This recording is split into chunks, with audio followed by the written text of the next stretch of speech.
I know I'm late to the conversation, but I found out about it late. I don't know how I missed it, but everybody's been arguing over if they'd rather be left in the woods with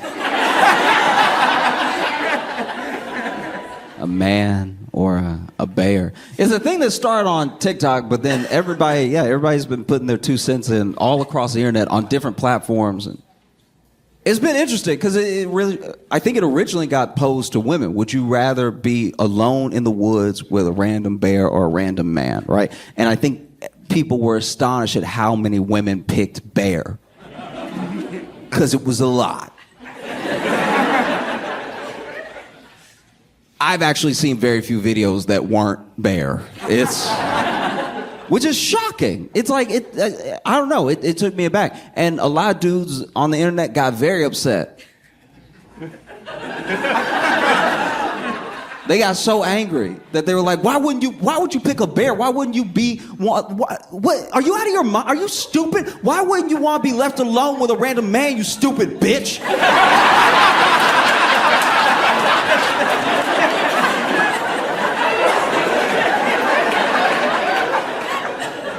I don't understand what I'm doing right now. You know? And I'm not gonna lie. I was like, I don't know how in my feelings I was about it, but I was shocked. I was just like, oh, wow, geez. And then you actually hear people talk about it. You actually hear, women say like, well, the worst thing that, a bear is gonna do is either attack you or leave you alone, right? A man could do so many worse things to you, And then there was one woman, and I think her sentiment was like echoed around all of social. It's just like, she basically said, at least if I got attacked by a bear, people would believe me. Which I was like, ooh. When I heard it, I was like, ooh. Oof. Where do you go from there? What do you do next? What do you say to that sort of thing, Because it is true. It's a terrifying truth. It's a very sad truth. If somebody got attacked by a bear and ran up to you, you wouldn't be like, nah. Nah, you good. Like, just, it made me question as guys, because the women were saying men could do all different types of things, right? Bear could just attack or not attack, right? And it made me wonder, like, as guys, what are we doing that women would rather pick a bear?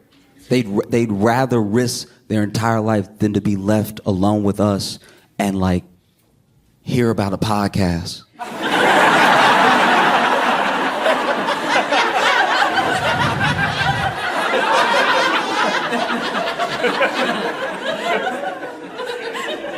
It's rough stuff. I don't know if y'all saw this this Chiefs kicker. This is when it pays to be a sports fan, because I don't even need to explain all of it. But basically, in case you didn't see it, there was a kicker for the Chiefs who gave a commencement speech at a school that, I don't know, maybe he went there. Maybe that's why they wanted him. Seems like kicker is like pretty low on the list of who I want to bring to my school to sit, because this is like the last speech your kids are going to get at education before you send them out into the world, And he gets up there, and at first it didn't seem to be like that weird of a speech. I saw people were messaging me about it, and I was like, what did he say? As I was watching it at first, I was like, what did he say? He's like, oh, just be a strong man, take care of the people around you, have good values, all stuff like that. And then I kept watching. Because at first I was like, man, what's everybody been out of shape about? And then I kept watching, and then he was like, and to all the ladies here, I'm paraphrasing. To all the ladies here with your little degrees,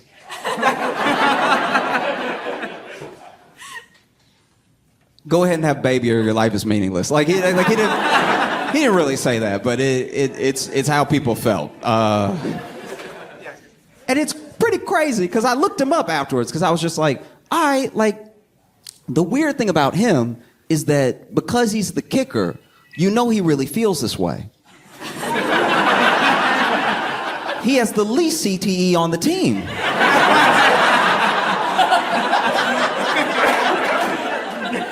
These are his true and present values.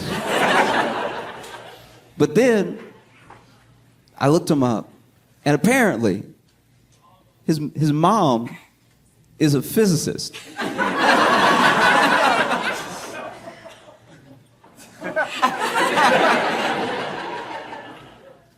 Which, I don't know. I mean, I guess to a certain degree he's working something out there. Like,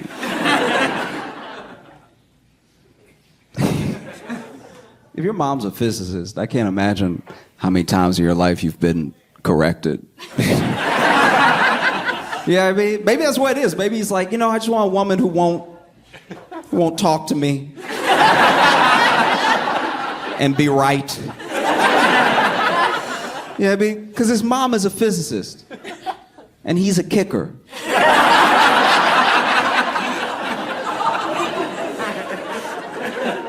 Which means every time he misses, his mom...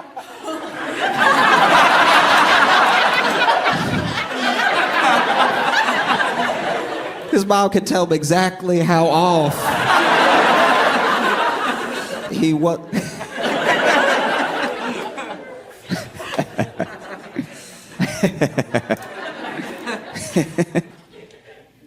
I want to tell you a journey that I've had.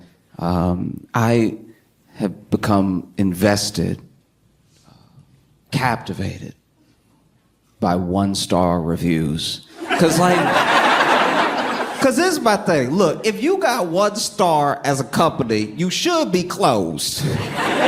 But I guess legally not enough has happened where somebody had to come close you. So the public is taking it upon themselves to warn each other, hey, this place, no.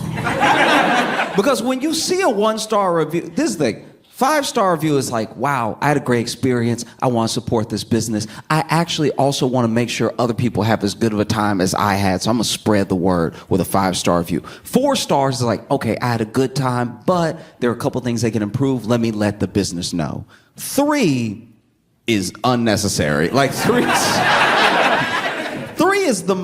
to me is insane, because 3 is you taking the time to go, meh, and it's like... That feels like psychotic behavior to me. I've never left a 3, all right? I've never left a 3. I go full 5 or 1. I either try to spread the gospel or warn my friends. 2 is like something happened. 2 is like, look, I would do a 1, but someone there was so sweet that I want to acknowledge how great they were. Because you'll notice a lot of 2-star reviews have something positive in them to a point where I'm like, why isn't this a 4-star review? And then you get to the end and it's like, but there was blood everywhere. And you're like, oh, okay. All right, I got you. So hospitality check, wonderful environment check, but lots of blood in the bathroom. I see why you have a 2 now. I see you were trying to give props, you're trying to be fair.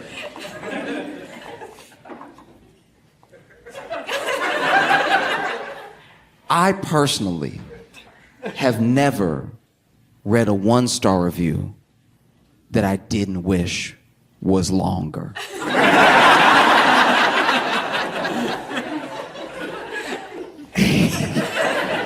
One time I was just chilling with Logan and I was reading him 1-star reviews that were making me laugh, and I can't remember what the business was now. I'm blanking on the business, but I think it was like a seafood place. It was like a crab shack. And then there was a 1-star review that just said, this place is a chair.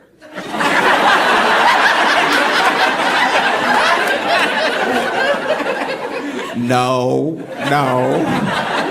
Legally, you should have to keep typing. Don't just leave that. I don't know what that means. You can also tell, because some businesses, this is a different, look, I'm digressing, but this is a different point. But you can tell when a business, especially a restaurant, is nasty, not just when it has low reviews, but when it acts like a dude on a dating app. You know what I mean? Like they'll be taking pictures of the food, but the pictures of the food too close. Like it's not a picture of the food on the plate, it's just a picture of 3 pieces of rice with some peas in the corner, and you're like, that's too close to the food. That means the plate is dirty. A 1-star review is a testament to an experience, you know? I live in New York, so there are a lot of 1-star reviews of a lot of businesses that will never close because they're either fronts or they own the building, so they don't have to worry about rent. But there was my favorite is when a place is permanently closed, but you can still read all the information. Like they haven't shut down the website and the Google reviews are still there. And there was a funeral home.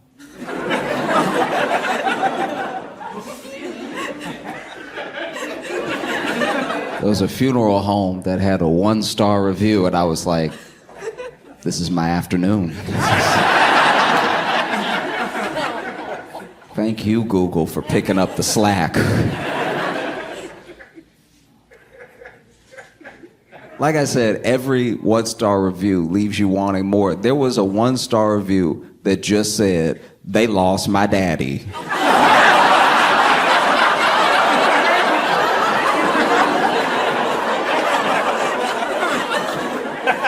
We don't know where or how long or... They lost my daddy in all caps.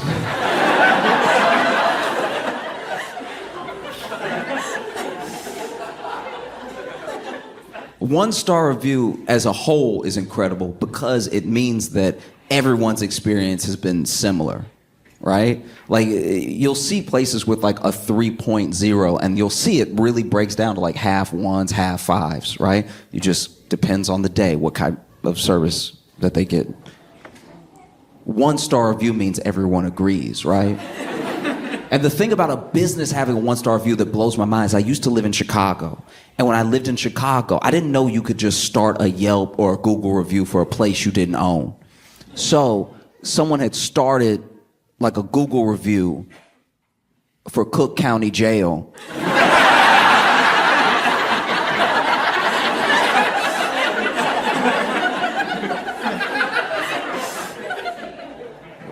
Cook County Jail as a whole had 2 stars.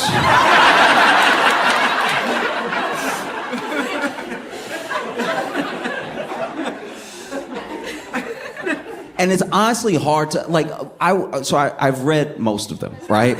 And one of them was 1 star, right? 1 star. And it just said, the guards are so mean. And then under it, because you know, if you're the business, you can comment under it. So then under it, they were like, you were in jail.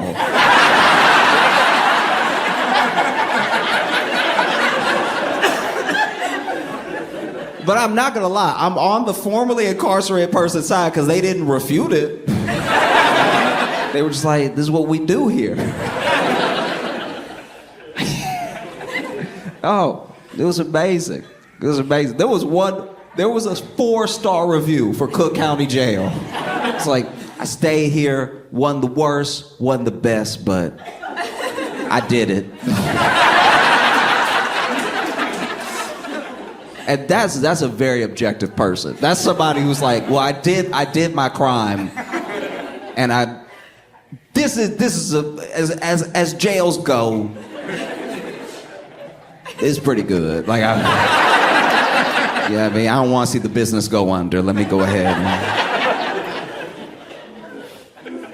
Oh, it's incredible. I remember when I started looking at salons, because I go to salons now. I used to go to barbershops, and trying to make that transition, I was just looking up Google reviews for places, and I got taken on a beautiful journey because all these places, especially like anybody knows who is like trying out a place for the first time. Like when you go to get your hair done, you really putting your life in somebody else's hands.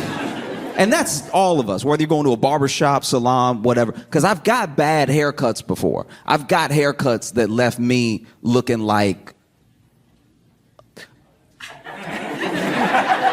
They just left me looking like I don't know how to take care of myself, and now I gotta wait till my hair grow back a little bit to look even again, you know?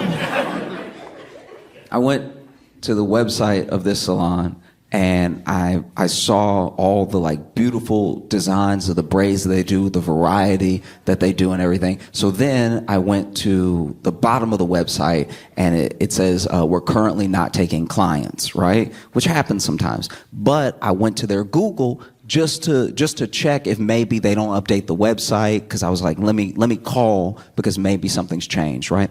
When I get to their Google profile, I just go ahead and I'm like, let me look at the reviews just to check, because all this stuff is beautiful in the picture, but these could be Google images.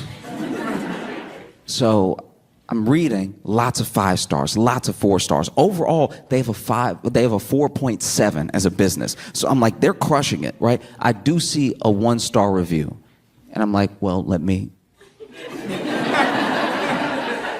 Because you don't want to count out a 1-star reviews experience, because that means that whatever happened, as long as they're not lying, whatever happened, happened. And it could happen to you, right? So I'm reading it, and it's like, staff was so rude, I booked an appointment. They were trying to act like they didn't know who I was, and they sent me out, right? And I was like, wow, that seems weird. Because the business can comment underneath their comment. The business said, Chandra, you need help.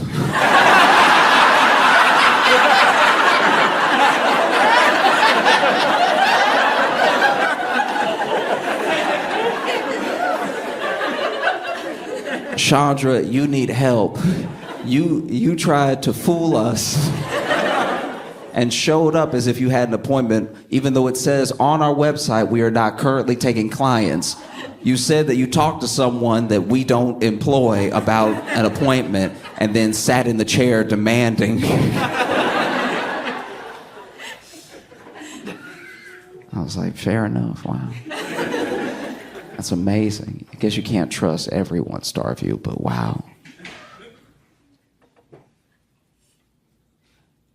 I tried to go and they were not taking clients. Like I had a very similar experience to Chandra. I was like, it's like, I don't know, what have I tried? I don't know, maybe I could be slick. And they were like, sir.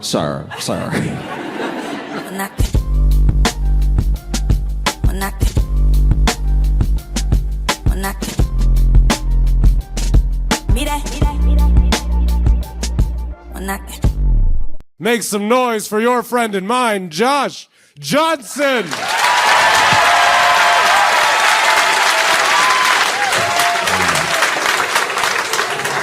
I don't know if y'all heard, by the way, but the Olympic Committee has decided to lift the intimacy ban in the Olympic Village, right? Yeah.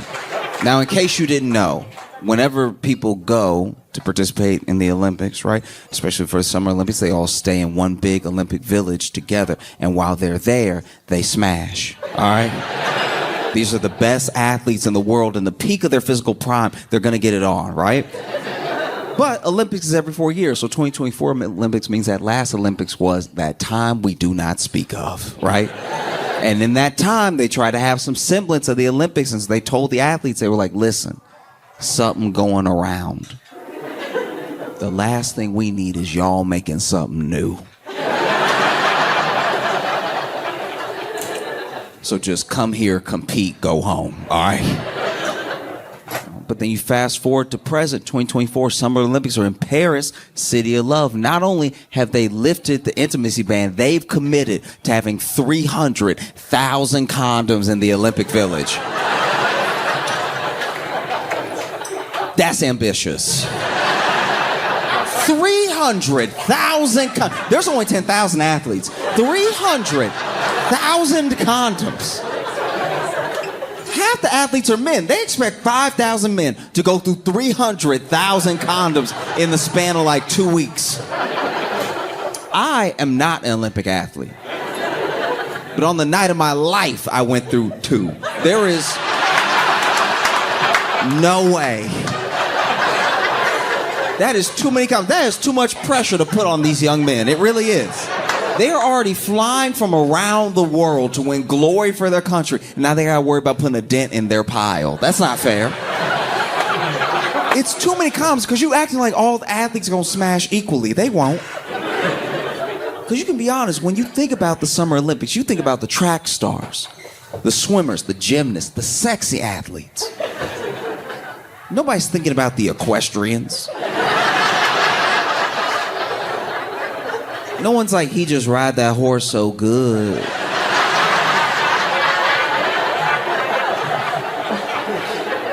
I wonder what else he could.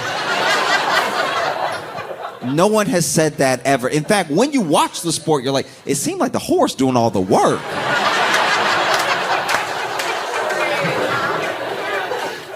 Oh. Like, it wouldn't be a problem if it was like maybe the Winter Olympics. You know? Winter Olympics could get through 300,000 easy. Right?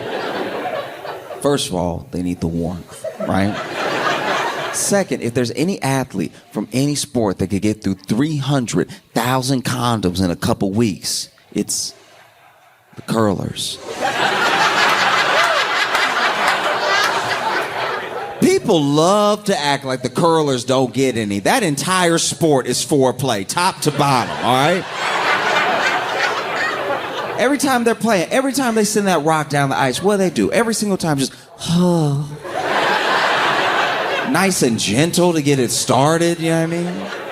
And then they send it down to that other guy on the other side of the ice with the broom, and he just...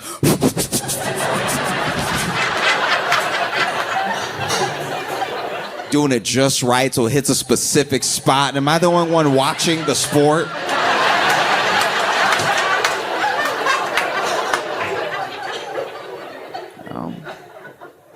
Because that's my big issue. I just feel like, how do I put this? Okay, I feel like when it comes to the summer sports versus the winter sports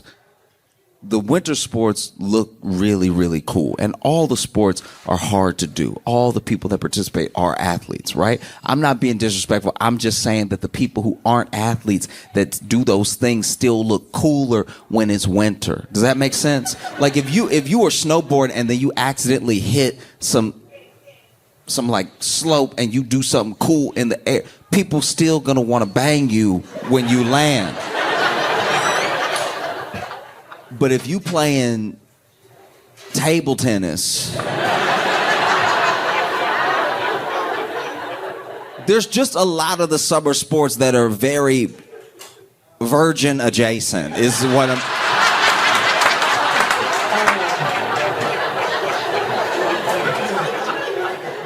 Do you know what I mean? Like the winter sports are like an event. Like even now, even in life, if you went on a trip and you're like, I'm going skiing, it's like, oh, you're going skiing. This is about to be dope, right?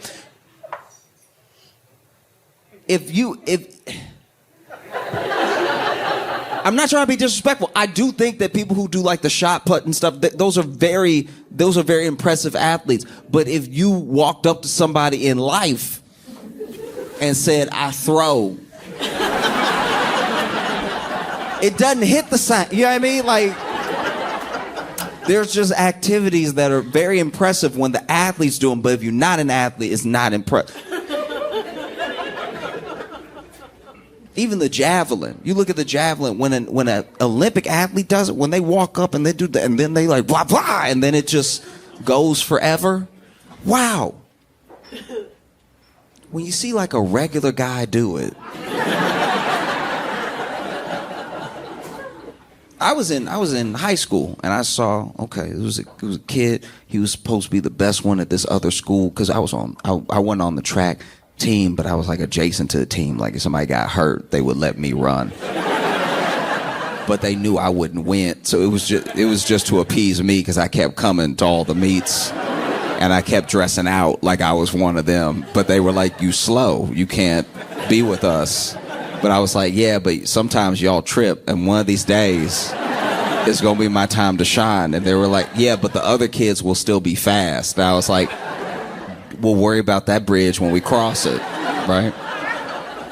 But anyway, there was a meet where this kid had a javelin, and this was a bad track meet to begin with, because they had everybody doing everything at the same time, right? And so then they had some of the kids running to qualify at the same time as kids were throwing the shot put and stuff. Now, people weren't really that strong, so things weren't going that far, but there was this one kid that was very good, and then he threw the javelin, and then he threw the javelin, and then you just heard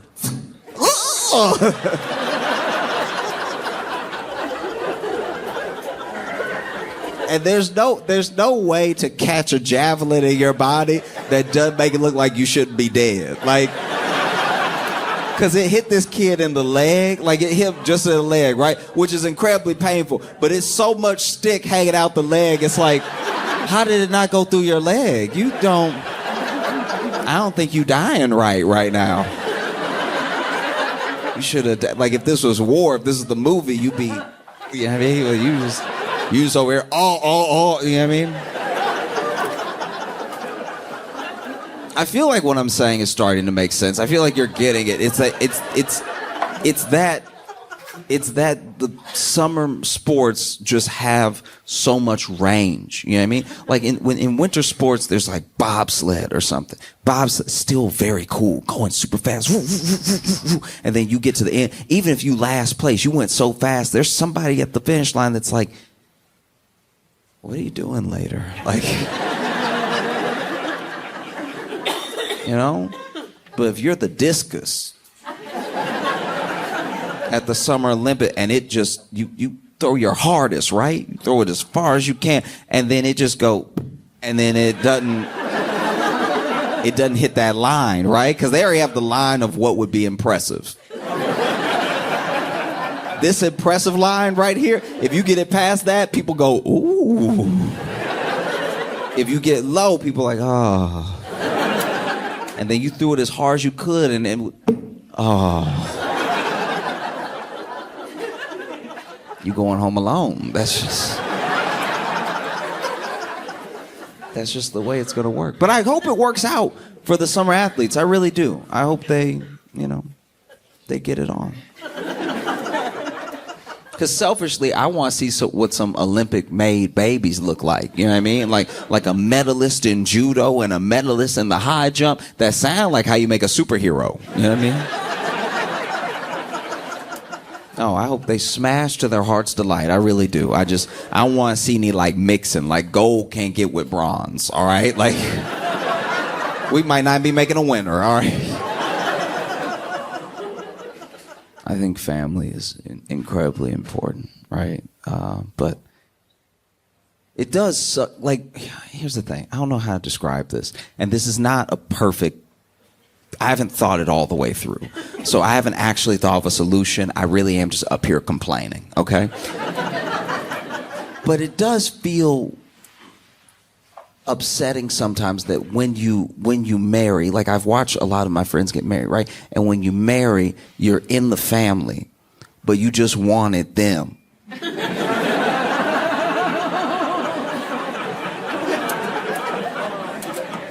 Do you know what I mean? Like you love them, and then a bunch of people you don't know are like, no, us too.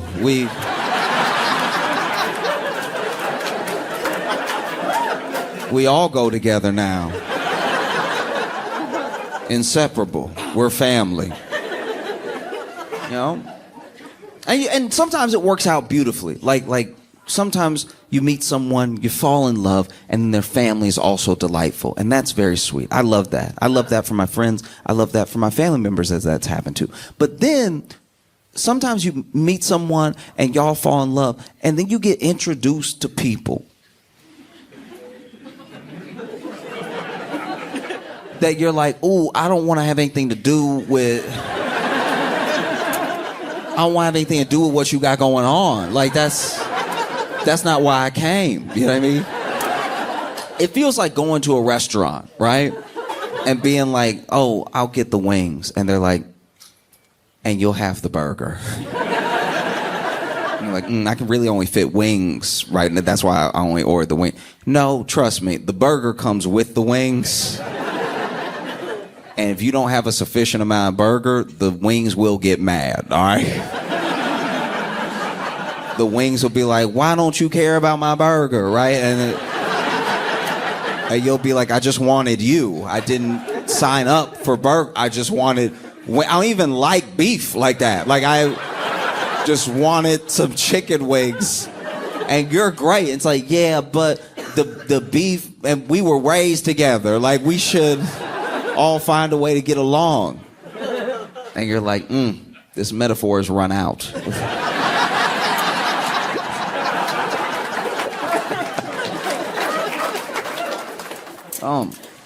No, I just look. I've watched it happen, and it seems like a real bummer. It seems like, because that your friends will tell you about it. They'll tell you about what's going on, and it'll be some in-law and something, and they're not getting along. And I'm like, man, that's because you can't even really yell at them good because they're not actually your family. Do you know what I mean? Like, at a certain amount of yell, like if it's your brother, your sister, you can let somebody have it. Y'all grew up together, and even if you were in separate households or whatever, you can still that's your bloodline. You can be like, you're an idiot, right? When you put in law on the back end, it just takes all the juice out of. Like, some people still have a very good relationship, and I love that for them. But some people are like, my brother-in-law is a real, he's, you just want to choke. It's not even just, it's, sometimes I dream about just punch the back of his head. Until I just pull back, the knuckles are just mush. I hate him so much, I don't even have words. And then you have to be like, but that's your brother, but not, right? One of the most interesting cases of it I'd seen was, so this kid from my hometown got married young, right? So they got married like almost right out of high school. So they're like 19 and stuff. And they want to be married to each other, but they're weirdly self-aware that they don't really have the resources to start a life, right? So they just married at home, right? They didn't have to do this at all, right? But they spend a lot of time at her grandma's house. Now, they're married, right? But then the grandma got remarried because the granddad had been gone for a while, and the grandma could still get it, right? So she was out getting it, right? And so, she was out playing the field and everything, and then she found somebody to settle down with, settle concrete with, right? Because this is the last one, right? And it's like, and so she found somebody, and then, that guy is now hanging out around the grandma. Now, his wife loves her grandma, loves hanging out with her and everything, so they're over at the house a lot. But he has a very weird situation because he has an in-law now, right? The grandma is his in-law, but she just got married again. So now this guy is like a step granddaddy. And if you think things can be fraught with a stepfather, a step granddaddy cares so little about you. Because he's like, I almost didn't meet you. Like, I don't, like, everybody grown. Like, we don't have to be talking right now. And so he had a step granddaddy kind of in-law, right? I've lost how this works. But all I know is he didn't have a in-law granddaddy, but then that stepped in, so now he's the step granddaddy, and that guy's name is Earl, and Earl is a dick, right? Earl using all the time he have left to just be an asshole. Which normally I would be on board with, but it was happening to my friend, so it was just kind of funny. Like Like Earl would Earl would be watching TV, and then they come over, and he still want to watch his show. And then he would say, because the grandma was never watch TV, she was always cooking or doing something, right? So it would just be him and Earl sometimes in the room while she was chilling with her grandma, and he'd be like, hey, can we watch like anything else? Because Earl would love to watch like Star Trek, stuff like that. And he's like, can we just watch the news, anything that's happening, right? Besides this. And Earl would be like, yeah, sure. And then he would get up and like go to the bathroom or something.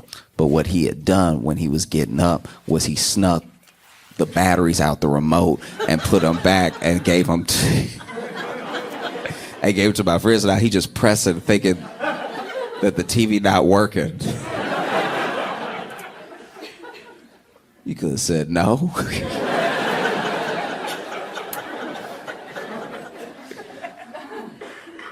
Yeah. There's at a certain point you're like, man, why are you here? Why am I here? Why are we doing this? And Earl had he had this raspy voice. I say he's still alive. He had this super raspy voice where he'd be like, so y'all just gonna stay for dinner?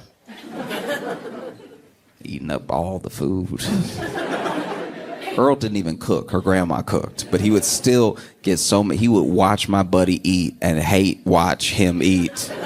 He got the same food on his plate, by the way. This is how you know Earl a true hater from the core. Because he eating the same... It's not like my friend has something delicious he can't have. He just hates that this dude also has cornbread. So he's like...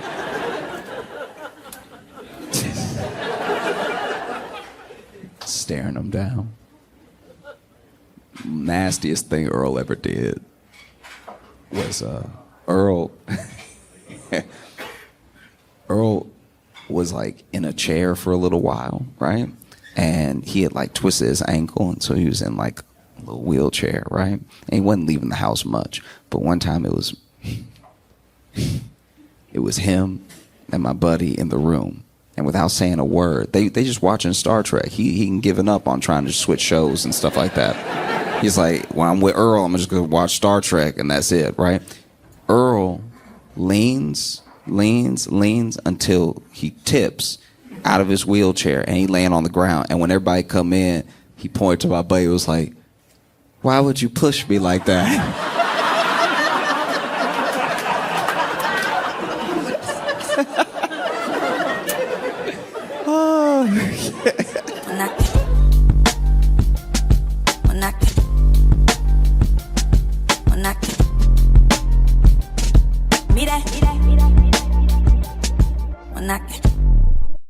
Have y'all seen the Barbie movie yet? Yeah, okay, a lot of yeses, some no's. I haven't seen it yet, but I'm very excited to see it.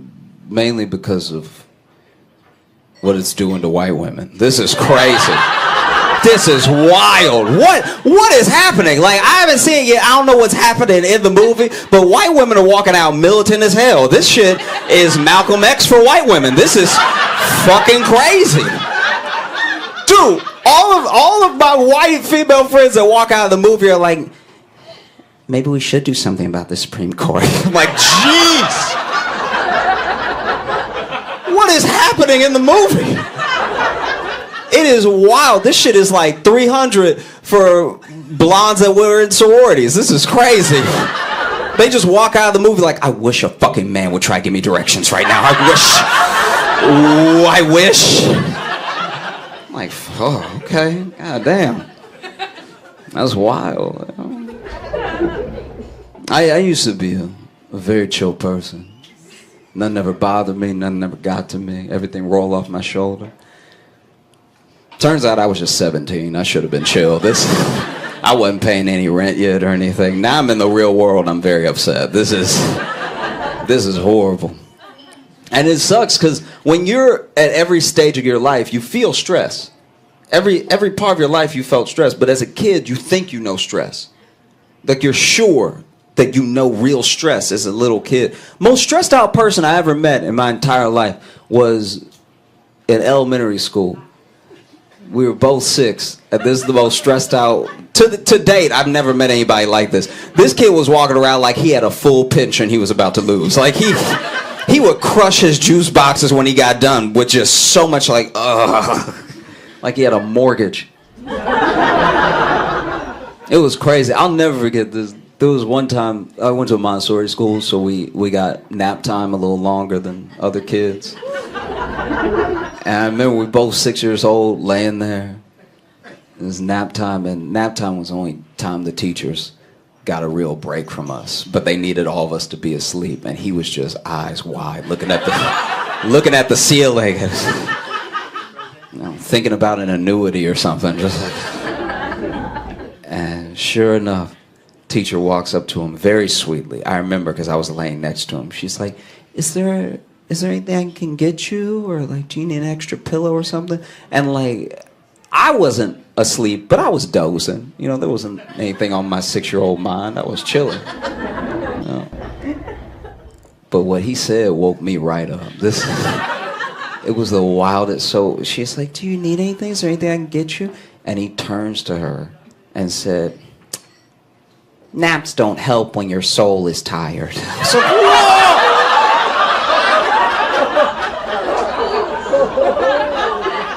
Little man, what have you been through? What's happening right now? Oh, it's terrifying. It was crazy. I went to college for design, and it's funny how when you're graduating college, right at the end is when they tell you you could have not done any of this. It's like the dean is like shaking your hand and handing your diploma and whispering in your ear. It's like, you didn't have to. And I remember I was just looking for any job that I could get out of college, and I started working at a grocery store.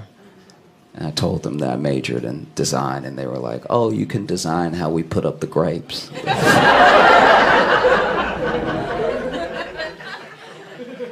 And the grocery store that I worked at, I was in Chicago at the time, and it was a horrible neighborhood. It was very bad.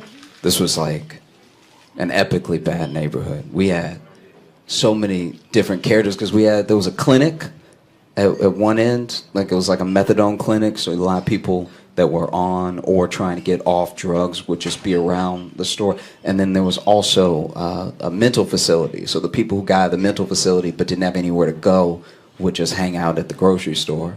So I was constantly in danger. I got used to it. And I remember we had this guy, he was a pigeon man.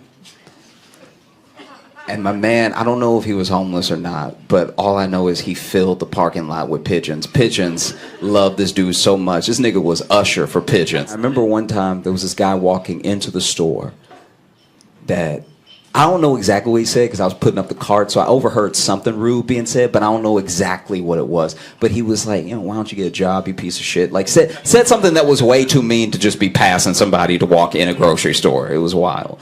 Pigeon man didn't do anything, just stood there chill.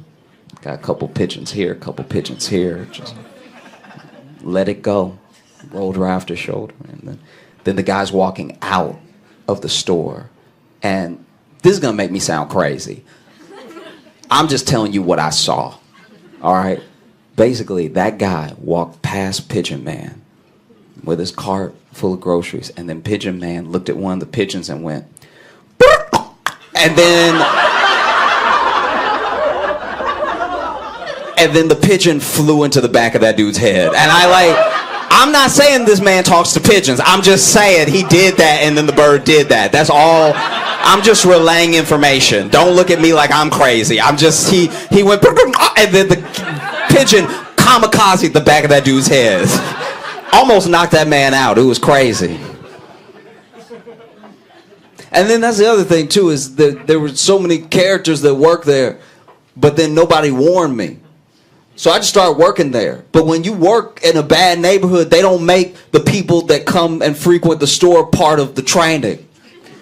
They should do that. They should be like, all right, look, on Wednesday, it's going to be a nigga in a dress He gonna walk in, he gonna start fighting everybody, all right? So you just want to take cover, right? They don't do any of that. They're just like, all right, and then this is how you fill out your timesheet. Like, they act like it's a normal place. It was not a normal place. And so then there was one day where this dude, this dude came in, walked in very casually, stopped right after the sliding doors, took off his shirt, took off his pants, and went, "I'ma fuck everybody."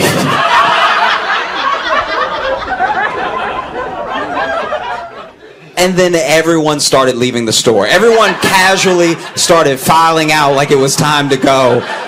No one protested. No one even stood to see if he meant it. Everyone was just like, all right, should have got here earlier. I was ringing up a woman in my line, and this old, like, 80-year-old woman, I'm not even quoting her, she was like, "Fuck those grapes, not getting fucked today." And just keeps walking out. It was insane. Because then this is the worst part, too. They never had good security guards there. So then the man screams, right? And apparently he just does this. That's what he does it so much that customers were like, "This is when we have to leave. This is not, the bread's not worth it. It's fine." You know what I mean? And then, all right. So I don't know the name of it, so I can't put them on blast or anything, but like, they used this security guard service that was the worst security guard service I've ever seen in my life. I don't know where they were getting these security guards, because these people, not only were they not trained to, like, they didn't like secretly know Krav Maga or something like that, they also weren't big. So then this man rolls in, he's like, "I'ma fuck everybody," and then everyone starts leaving, and then the security guard, who I hadn't even noticed that day until this moment, because then I started scanning the grocery store for him. Security guard, I see him in the corner of my eye, he's walking towards me, and he's over here hobbling towards me. My man is 76 years old with a bad knee and just, like, I think a metal ankle. I don't know what was going on with his legs, and he walked over and whispered in my ear, he's like, "Can you say something to him?" I was like,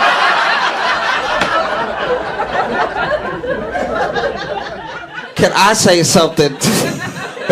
I was like, "Can I say something?" I just repeated it back until he answered something. I was like, "Can I say something to him? Can I say something to him? Like, can I say that?" And finally he's like, "Look, young blood, I asked them to give me a gun and they said no." All right? They know I can't fight. I would have cleared all this out if I had my pistol with me.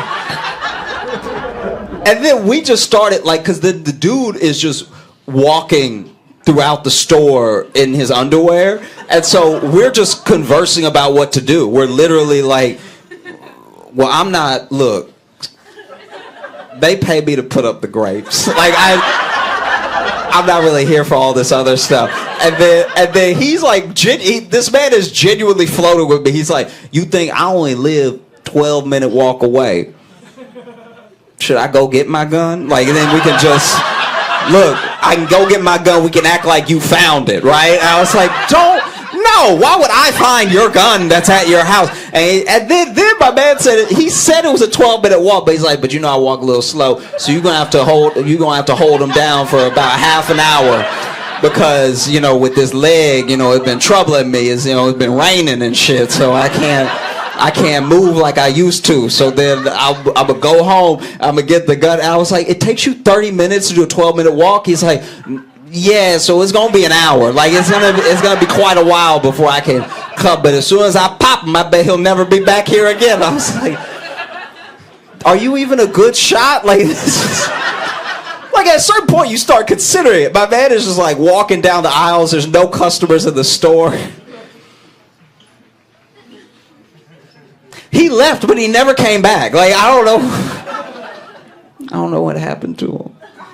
I think he quit. I think he quit when he got home. I think he hobbled home, and then he was like, "Nah." You all were great. Thank you so much.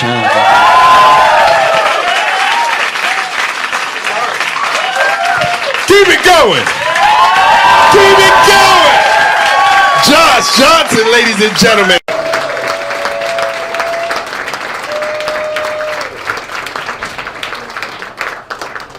How are you guys doing? I'm actually really blessed to be here. I am from Louisiana. A lot of people don't know this about me. but I'm a Katrina survivor, so it's like crazy that I'm even hearing news. I wasn't in the hurricane. I dated a girl named Katrina. She was a terrible person. No, let me tell you about her. Crazy, terrible. Almost ruined my life, okay? Ooh, it was horrible. She busted through my window, put a hose through my window, turned the hose on, okay? Then flooded my whole apartment. So when my other friends in New Orleans, like Katrina's destroyed my home, destroyed my life. I was like, you too? You too. I thought I was the only one. She needs to be put down, is all I'm saying. I am from Louisiana. I'm from a part of Louisiana where people lean out of their Ford F-150 as I'm walking down the street and they're like, nagger! And I'm like, that is not how you say it. That's that's embarrassing. Someone needs to teach him racism. There's not a white in the world. Oh, you're doing it wrong. I'm a little man. And like, this thing, I'm not the smallest person you've seen, but I'm just small enough that if I was yelling at my girlfriend in public, it wouldn't bother anybody.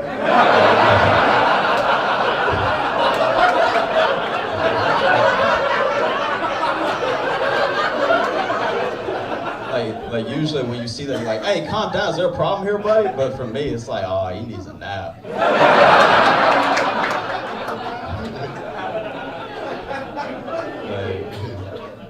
I know I'm not the only one that this is for, but like I have an incredibly white voice. Everyone tells me how white my voice is, and I didn't know how white it was until like really recently I came to terms with it. And this is how I know, guys. I phone interview very well.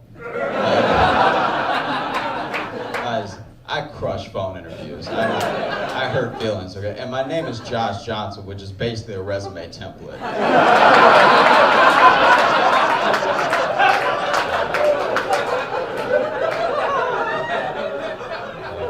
So then I show up and they try not to act disappointed, but we all know what happened.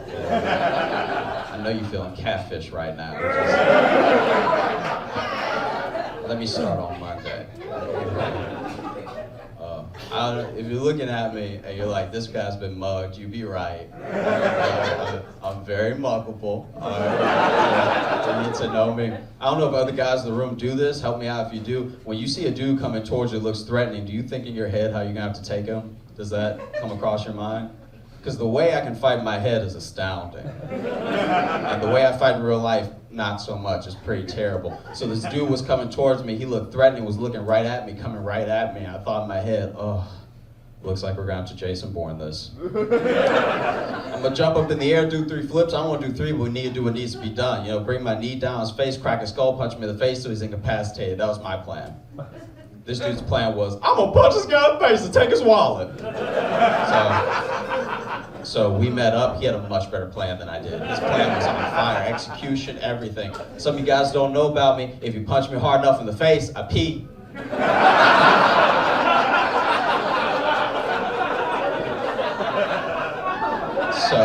So we met up, he punched me in the face, I hit the ground, started peeing around Q, I don't disappoint, okay? Now he's trying to fit his huge muscular hand into my pocket to take my wallet, but his hand gets stuck because my pants fit, go figure, I know. But now his hand is stuck in my pants, but he can see the pee stain getting bigger. And my pants are like, he's lifting me off the ground at this point, I weigh 125. Forget it! And he leaves.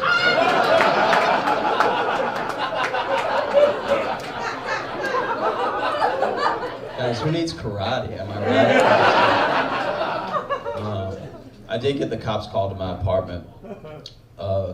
Last year I got the cops called to my apartment because my neighbor thought that I was beating my girlfriend. So I had to explain to the police, not only do I not have a girlfriend, but it's just me in here.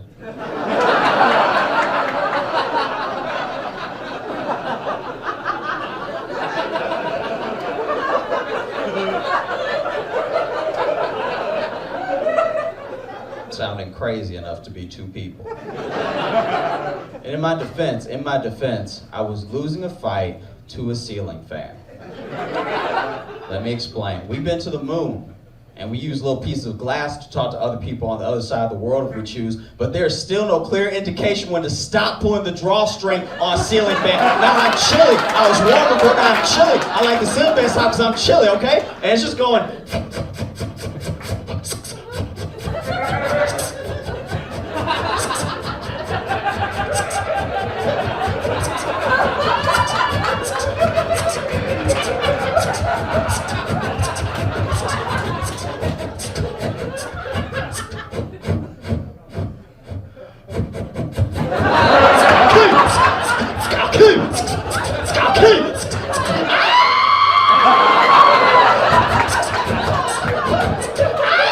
So the cops come, right?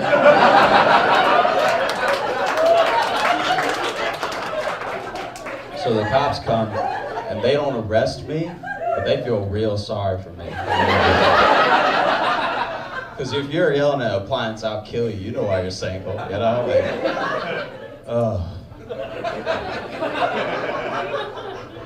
I don't know, man. Like, have you guys ever had a day you knew it was gonna be bad? As soon as you woke up, you knew it was gonna be a bad day?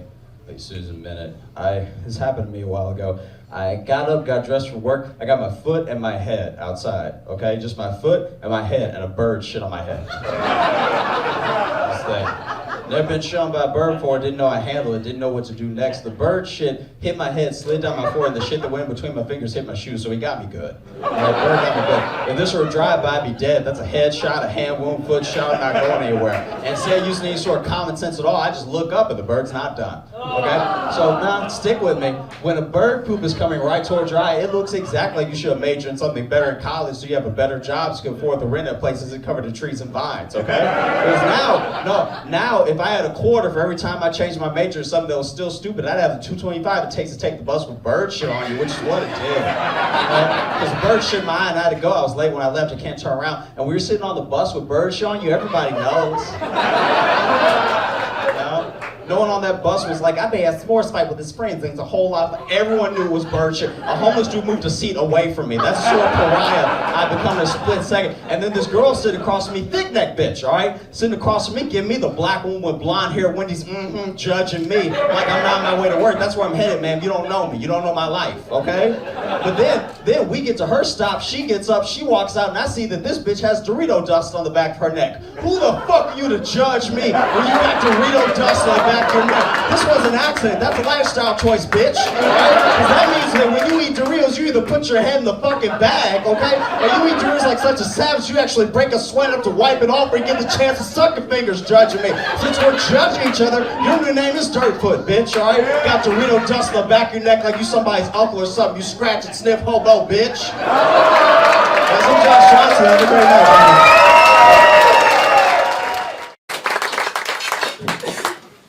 Cool. How y'all doing? Everybody good? Yeah! Alright, sweet. I am not. I've been freaking out about getting older because sometimes you haven't changed, you know? You're the same as you've always been, but your friends around you, it's like your peers doing grown shit that makes you realize you're getting older. Like my buddy bought a house and I had to be like, hey, we don't do that.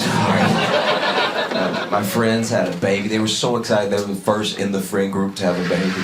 But they were so excited that they sent me a picture of them in the delivery room with the dad cutting the cord. And I was immediately upset. Like, in my head, I was like, why do we even let him do that? Think about it. This dude is cutting the finish line tape on a race he didn't run. This is wild. For all the labor, he was just standing there, and then last second, he's like, I helped. It's like, it's not the same at all. She's been screaming for hours. At the very end, he's like, me too, girl. Shit, we did it, all right? No, I'm terrified of having kids, because kids are creepy. You know kids creepy? Nobody teach them how to be creepy, and they're still creepy. Which means it's innate, you know? Anybody here who's babysat a 5 or 6 year old has had that kid under the right lighting, look at you, but do this. Like, who is this for? Who taught them this? They'll just stand at the end of a hallway and talk to you at the shine, be like, hi. Kids whisper at night. Have you heard that you can't get a kid to whisper during the day? And then at night they're like, I had a bad dream. Get out of my face. Get out of my face. Get out of my face right now. Don't touch me, all right? It's creepy as hell.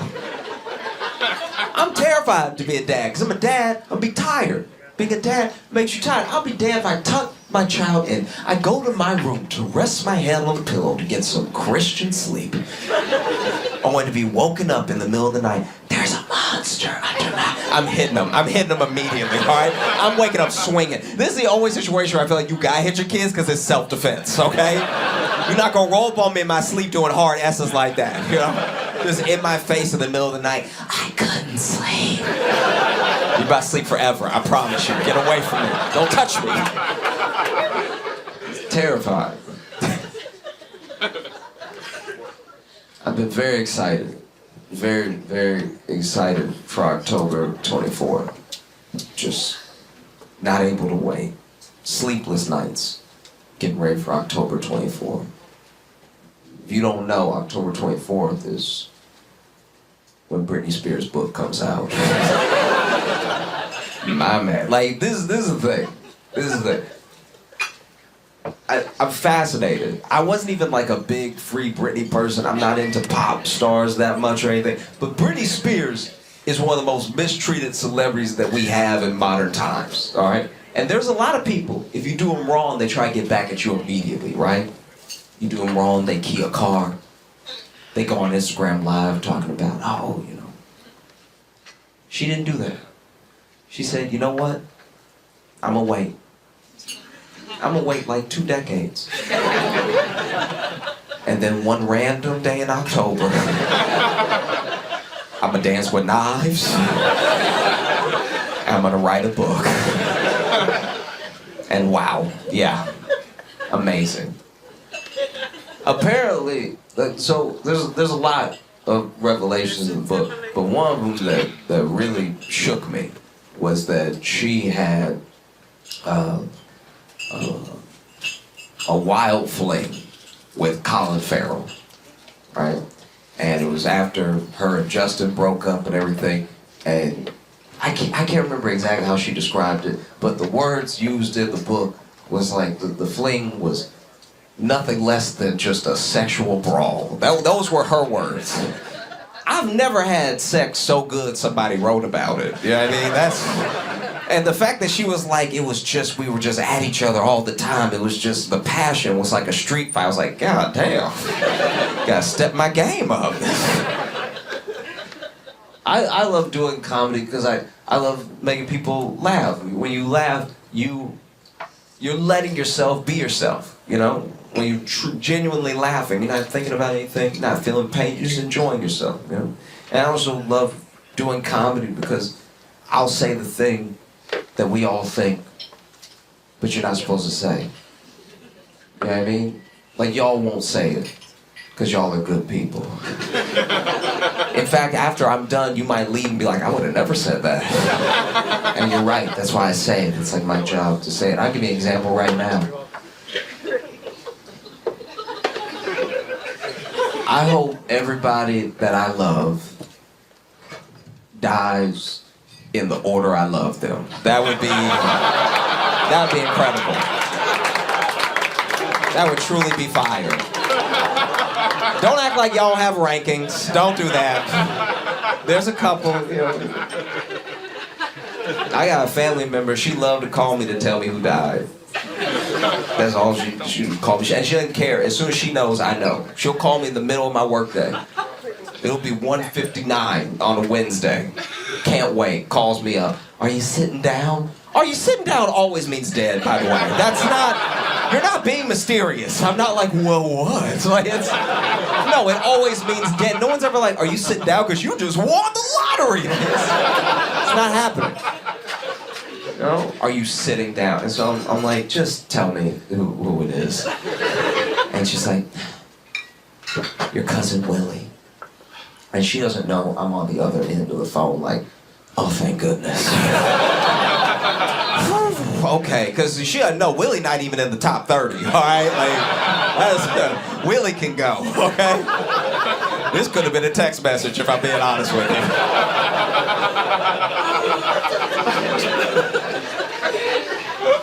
know what? That's the other thing too. Willie wasn't even dead. Right? I know. For nothing. Willie wasn't even dead. Basically, Willie was at her house and he ate a bunch of the grown man, by the way, ate a bunch of the melatonin gummies thinking they were regular gummies. So he's snacking on these gummies while he watched an NBA draft and put himself 86 gummies deep into a coma. This man was chumping and chumping and then had the nap of a lifetime. That's why I don't like Willie to begin with. He's a knucklehead. You know what I mean? Like, he's one of the dumbest people I ever met.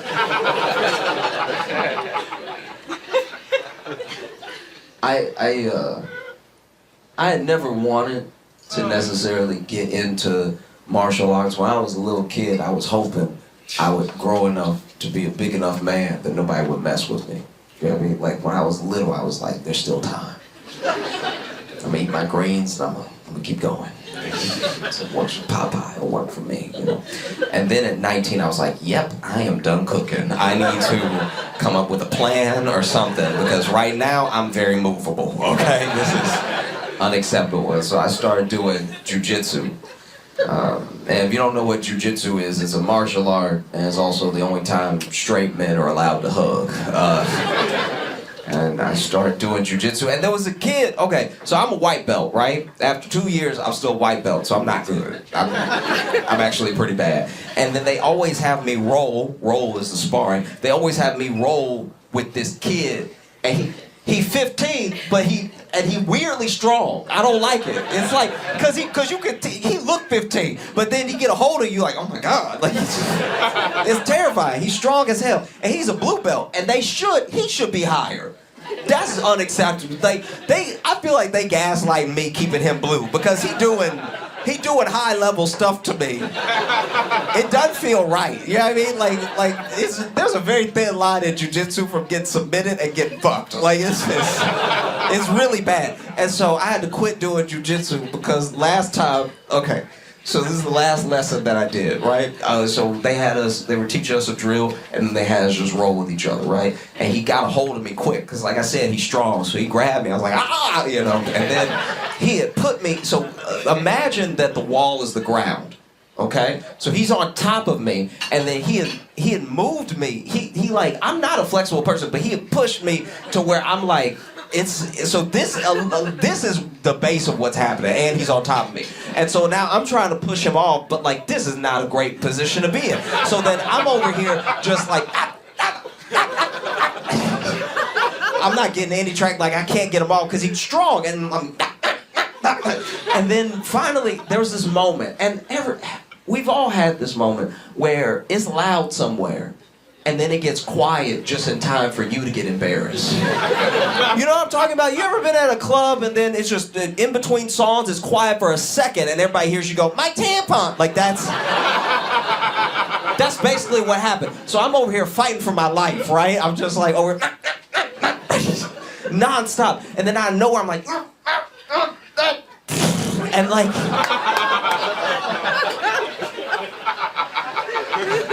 and it should have been quiet. Everybody was making noise a second before that. And then he get quiet, and then he stop and he get up.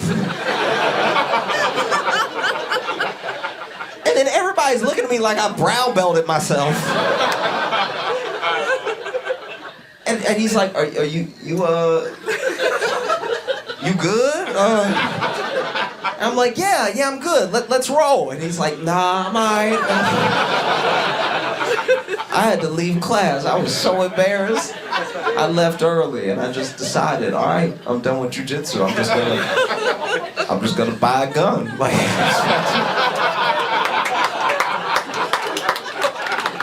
anybody want to press with me? They can catch this lead. Yeah. We have it happening again. You know, I've been dreading this towards the end of the year. Next year, in 2024, we unfortunately have another presidential election. Why are we still doing this? We've proven the president can basically be dead and we will still function like normal. I don't know why we're still putting up this charade. I don't know about him. What are you doing? I was talking to my friend about it because I've been dreading it so much. And my friend said something interesting. He said, you can tell who's gonna win by who has the most mockable voice. Right? So like Barack Obama had a more mockable voice than John McCain. Trump had a more mockable voice than Hillary. But then it falls apart. Because I don't think Biden has a more mockable voice than Trump. Trump's like an actual character. I have a different metric. I think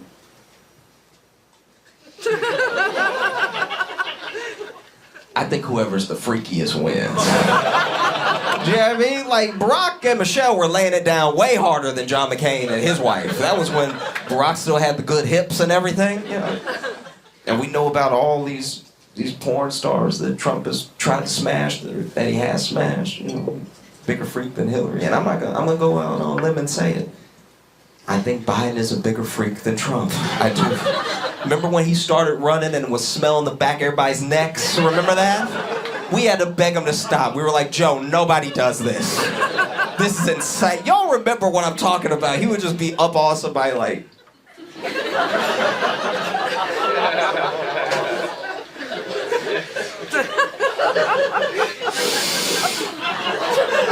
doing that weird ass whisper, just like...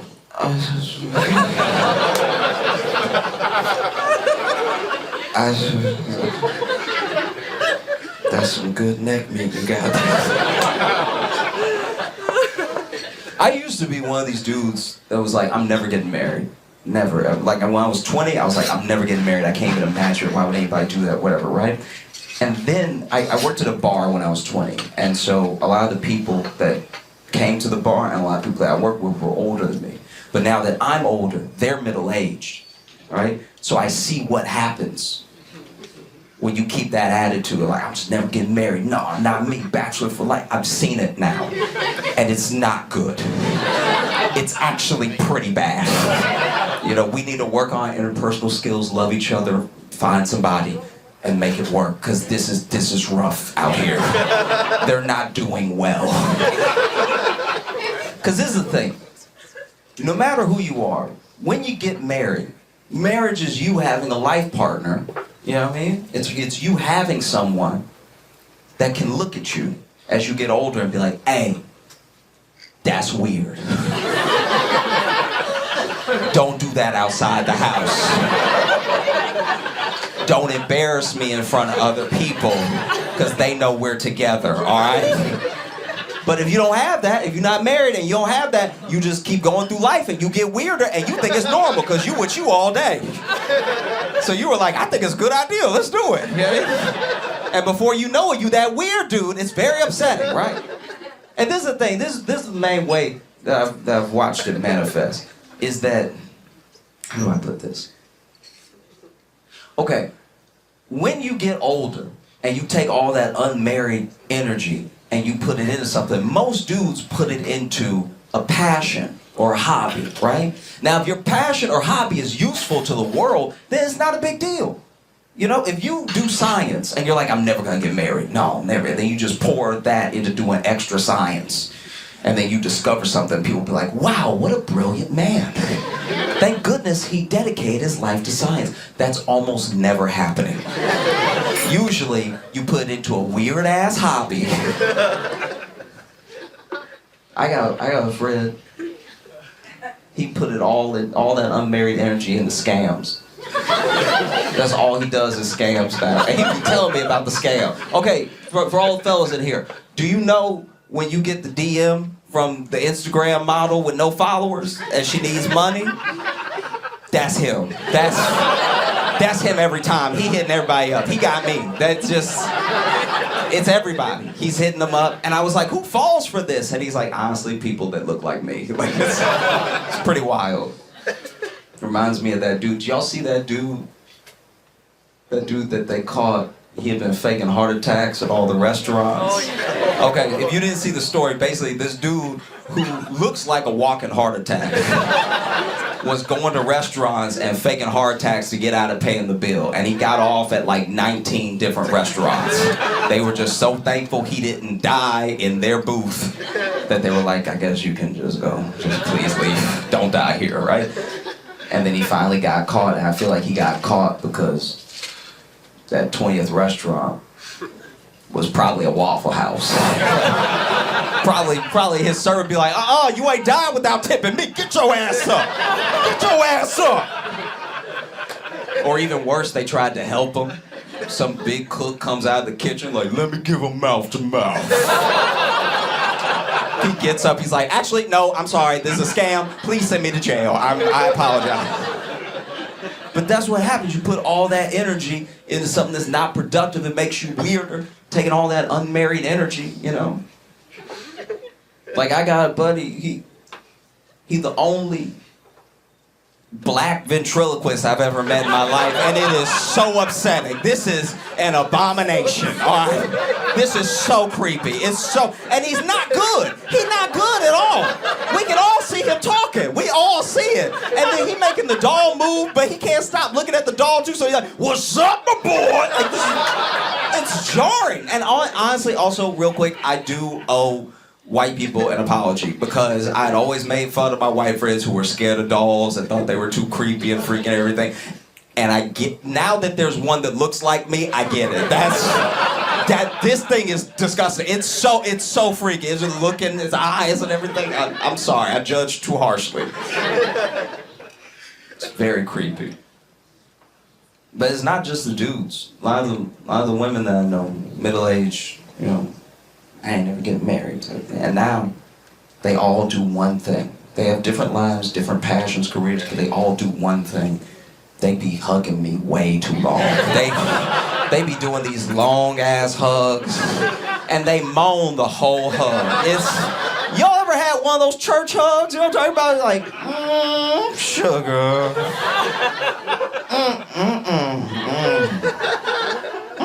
How you been? How you been, baby? How you been? I even caught one of them. She was like, how you been? Y'all been great. Thank you so much.